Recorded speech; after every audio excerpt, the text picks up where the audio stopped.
kalian akan masuk Sispala dan Tekompala ya kan? Jadi yang mau saya tanyakan, apa tujuan kalian untuk masuk di Sispala dan Tekompala ini? Ya, tujuannya apa? Tadi itu aja. Atau sama tiduran? Hah? Mengenal tentang alam. Tekompala ini ada dua ya kita di sini ya. Yang pertama kulit dalam dan kulit luar. Oke, kalian tahu kulit dalam dan kulit luar. Seperti yang kayak Bang Adi tadi ngasih pelajaran tentang apa aja tadi? Hah? Apalagi darat, apa lagi? Jadi kalau kulit dalam, kulit luar itu dimanapun kalian bisa belajar, seperti belajar survival. Ada teman yang nanti mengerti dalam hal itu bisa belajar sama mereka. Jadi di dalam kalian masuk Sispala dan Tekompala ini yang harus kalian tahu, kalau kalian harus siap dalam diri kalian sendiri. Baik seandainya ada kegiatan atau apa, kalian harus safety semua ya, dengan asal ugal-ugalan. Seperti sepatu lapangan, seperti baju lapangan atau segala macamnya, itu jangan sampai disia-siakan ya, karena kita tidak tahu bagaimana nanti kita dalam berkegiatan apa saja yang terjadi ke depan, kita nggak tahu kan. Contoh seperti Abang Andre ini dulu pernah kejadian tanpa sadar kan, karena dia mempunyai pengalaman dan memahami apa-apa yang diajari oleh senior-senior ya, itu wajib ya, itu sangat penting bagi kita semua ya kan. Dan kalau untuk kulit dalam, apa kalian tahu untuk kulit dalam? Kulit dalam itu jiwa kursa, jiwa bersaudara. Itu sangat penting. Yang paling penting itu bagaimana kalian ini yang akan menjadi saudara, itu sangat penting ya. Itu harus kalian tanaman dari sekarang. Jangan sampai naging, nanti sesama teman naging, saling begini bagaimana, itu tidak boleh ya. Kita harus sama-sama menjaga saudara, bagaimanapun keadaan apapun yang terjadi, ingat saudara. Baik, fokus. Assalamualaikum warahmatullahi wabarakatuh. Selamat tadi. Kebetulan perkenalkan nama saya Andre, kata 8 sama Bapak. Jadi hari ini diminta sama senior-senior kalian untuk mengisi materi festival. Saya Manopeng 2001, pada tahun 2001 tersesat di Marapi 7 hari 6 malam. Karena skill setnya kalian perlu karena akan berkegiatan di hutan, jadi pertama kalian harus kenal dulu itu namanya tekniknya itu survival. Survival itu nanti kalian akan dapatkan itu di materi lapangan, di pendidikan lapangan, pendidikan asal lapangan kalian menemukannya. Jadi survival itu, teknik survival itu adalah teknik mempertahankan hidup dalam kondisi yang paling minimal. Nah, bukan makan dan minum di hutan, bukan, tapi bagaimana kondisi mempertahankan hidup dalam kondisi yang paling minimal, itu survival. Aplikasinya di kehidupan nyata adalah nanti kalian akan merasakan bahwa kita nggak tahu kan nanti pas SMA kalian merantau atau kemana, nah di situ ilmu survivalnya bakal terpakai. Bahkan skill set yang kalian pelajari dari Sispala ini, walaupun kelak nanti kalian tidak lagi jadi pendaki gunung atau kalian tidak lagi menjadi penempuh rimba, tapi aplikasi dari keilmuan yang kalian dapat dari Sispala ini akan kalian pakai nanti di kehidupan kalian yang setelah lulus SMA. Kita bahas masalah survivalnya dulu. Ini menurut teori. Survival itu teknik mempertahankan hidup dalam kondisi yang paling minimal. Nah, yang perlu diperhatikan itu ada 3 aspek dalam yang harus kita. Jadi ketika kita dalam kondisi tersesat, kita harus memperhatikan 3 aspek dalam tubuh kita, terutama psikologis, jiwaan. Pasti. Dan Manopeng di hari pertama tersesat itu kita memang mengalami gangguan psikologis, jelas. Karena kondisi paling minimal setelah lelah mendaki. Perlu catatan metode pendakian dulu itu nggak sama dengan metode pendakian sekarang.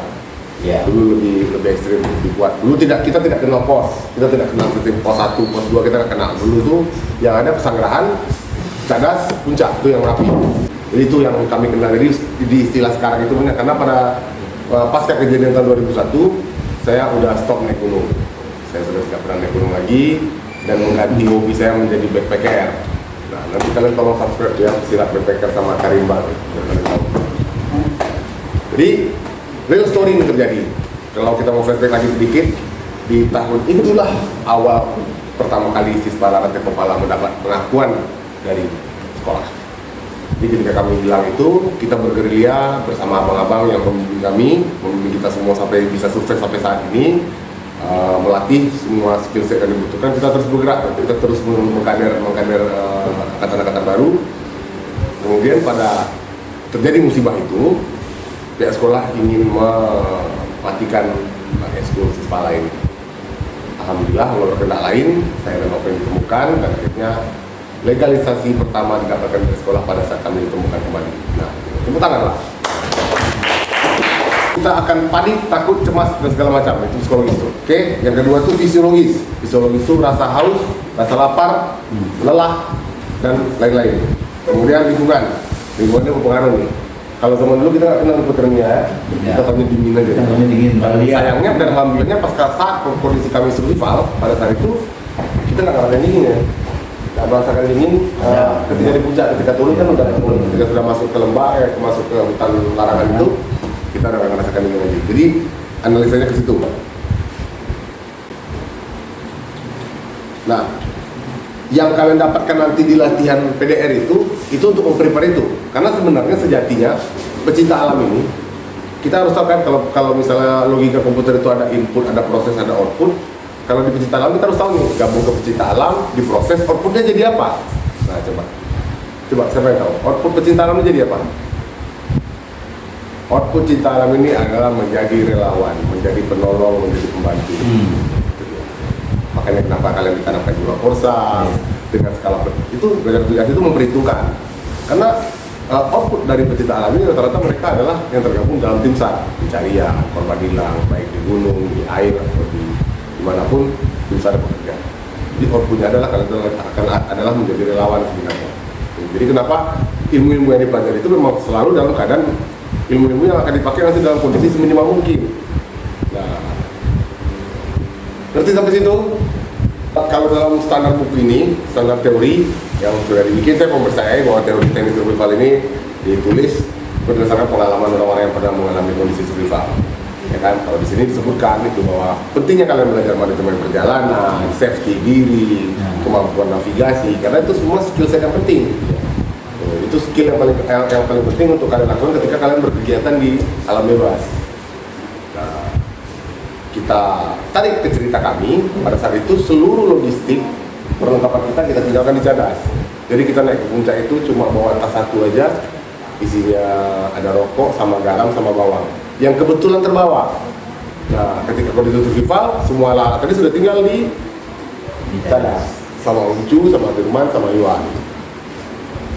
Dan sebenarnya kalau teknik survival ala saya, yang pertama itu usahakan kalian tersesat jangan sendirian. Itu yang paling penting. Minimal cari kawan untuk tersesat, jangan sendirian. Karena kalau sendirian nggak lama itu bertahannya. Saya meyakini bahwa kalau misalnya pada saat itu hanya saya sendiri yang tersesat, Nopeng nggak ikut-ikutan, mungkin 2-3 hari udah dievakuasi saya ini. Tapi karena saya mau kawan, nah akhirnya kita bisa saling support dan akhirnya bisa bertahan sampai di 7 hari. Dan tak terlepas bahwa itu semua sebenarnya ada pertolongan Tuhan semata.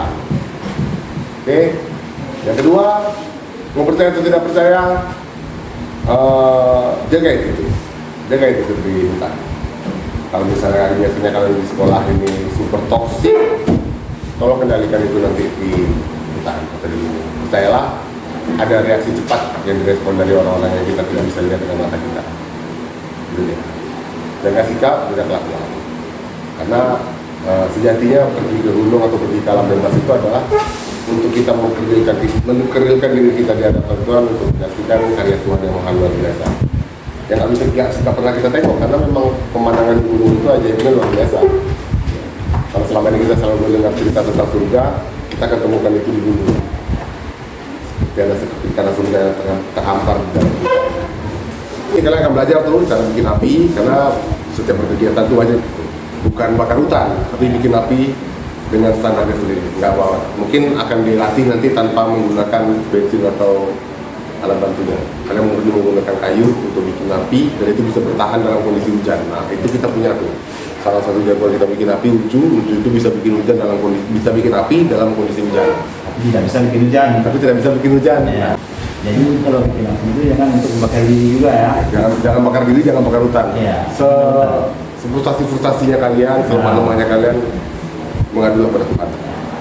Oke, itu dia perlindungan diri yang paling penting. Skillnya pertama kalian harus bisa buat api, melatih kesiapan. Jadi nggak usah merasa sok keren pergi ke gunung pakai celana jeans, pakai sendal, pakai jaket puntung. Jangan merasa keren dengan itu. Gitu.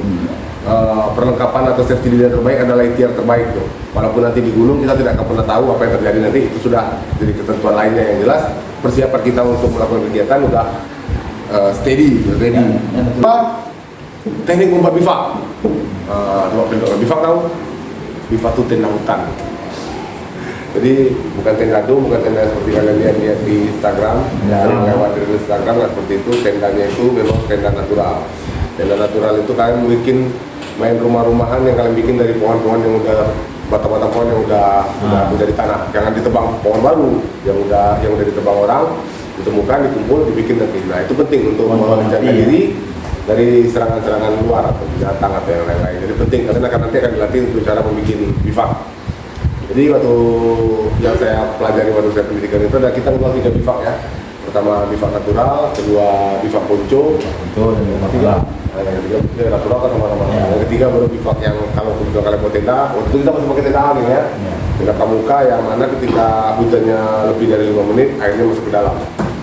Nanti tekniknya kalian nanti akan langsung dilatih di lapangan, cara bikin tent, cara bikin bivak, cara bikin api, itu nanti tolong pelajari dengan serius karena itu betul-betul penting. Iya. Yang kedua makanan. Nah itulah pentingnya logistik yang kalian bawa. Tapi kalau kalian bawa logistiknya pas-pasan, nah kalian dengan terpaksa nanti akan makan apa yang disediakan oleh hutan. Contoh ular, angkatan 12 pernah makan ular dulu. Karena makan ular, dikasih tahu aturan main yang boleh dimakan, itu dimakan. Aceh, nah, 1811 sudah pernah mengunyah-ngunyah Aceh, survival. Itu karena tidak siap membawa perlengkapan pribadi. Makanya penting bawa logistik. Kalau tidak, itu terjadi. Saya nggak ngarang. Memang makan pacar, saya juga coba makan pacar, makan ular yang saya nggak sempat, karena nggak datang waktu pendidikannya. Jadi ada beberapa yang memang mempraktekkan di festival pas dalam latihan itu memang langsung beradaptasi dan rasanya enak, nggak seperti yang kita pikirkan. Jadi kalian nggak usah khawatir kalau misalnya kalian mau logistiknya kekurangan, nanti kita akan memberdayakan hewan-hewan yang ada di alam yang bisa kita makan. Oke, makanan ini terpakai ketika saya tersesat. Jadi ada tumbuh-tumbuhan itu yang kita bisa detek sendiri itu bisa dimakan atau tidak. Jadi pada saat tersesat itu saya menemukan buah kecil-kecil mirip raspberry. Saya kumpulkan beserta daun-daunan. Jadi pas kita dalam istirahat hari per hari itu kita pas istirahat, saya mencoba semuanya. Jadi nanti kita bisa deteksi itu. Pertama yang harus diantisipasi itu adalah buah yang warnanya mencolok. Itu kemungkinan kadar getahnya tinggi, racunnya tinggi. Jadi cari yang warnanya biasa-biasa aja, nggak lebay lah. Ya kan, daun-daun juga. Nanti kalian bisa coba tuh kalau kalian mau ambil buah yang bergetah, kalian bisa coba ke sini.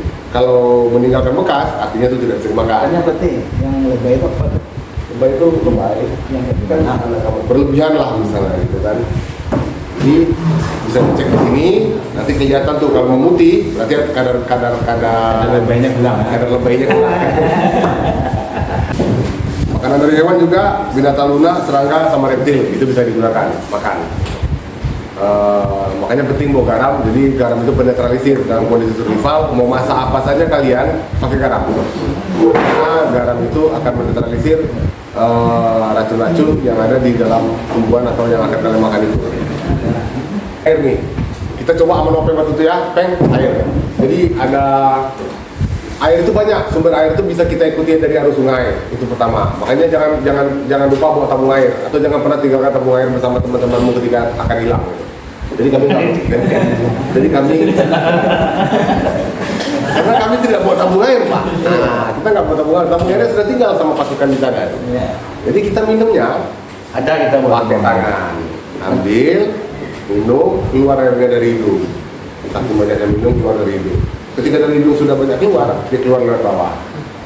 Tapi percayalah, dengan bantuan air saja, kalian bisa survive sampai 8-9 hari bisa survive lagi. Tapi kalau kalian tanpa air selama 3 hari, dipastikan kalian jadi.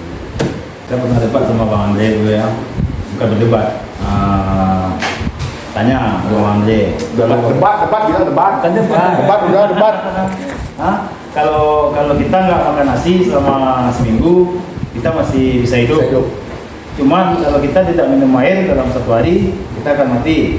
Katanya kan, berapa minggu dia tahannya air Andre? Bisa tahan 2 minggu ya, 2 minggu bang. Kalau itu kita tetap semangat cari jalan ke bawah. Penting airnya kan. Saking tidak ada airnya ya, waktu pada saat itu Bang Andre nya saking nggak ada air waktu itu minum air kencing sendiri lah. Dari pertama. Jadi Soalnya kalau saya ceritakan nanti cerita dari pertama sampai hari ke-7, materi ini kalian nggak dapat dan kalian pasti nggak buka channel YouTube saya. Jadi harus nonton dari YouTube saya dulu. Jadi hari pertama itu kita diperlihatkanlah sama hal-hal yang tidak di luar kita. Karena kami sebenarnya laki-laki sejati yang tidak pernah takut apapun pada saat sekolah itu. Kejadian bilang Merapi itu membuat kami menjadi memiliki sedikit rasa takut karena ternyata memang ada makhluk-makhluk yang selama ini tidak pernah ada dalam pikiran kami. Jadi pertama kita melihat beberapa makhluk penampakan sampai akhirnya malamnya itu setelah jatuh dari ketinggian, nopeng bertahan saya sampai pingsan. Malamnya kita cari tempat istirahat. Nah pada saat itu terjadilah dehidrasi yang luar biasa. Haus yang luar biasa lah. Padahal kita dengar nih aliran sungai Bengat, cuma karena pikirannya masih takut sama kejadian siang tadi, akhirnya saya putuskan untuk lagi gelap. Akhirnya saya putuskan pada saat itu minum air kencing sendiri. Dan ternyata rasanya enak. Kemudian, itu baru nanti masuk ke navigasi yang paling besar kalian kuasai. Nanti kalian akan mencari bagian-bagian mana yang membuat kalian bisa menemukan jalan untuk keluar dari hutan. Atau nanti kalian bisa bikin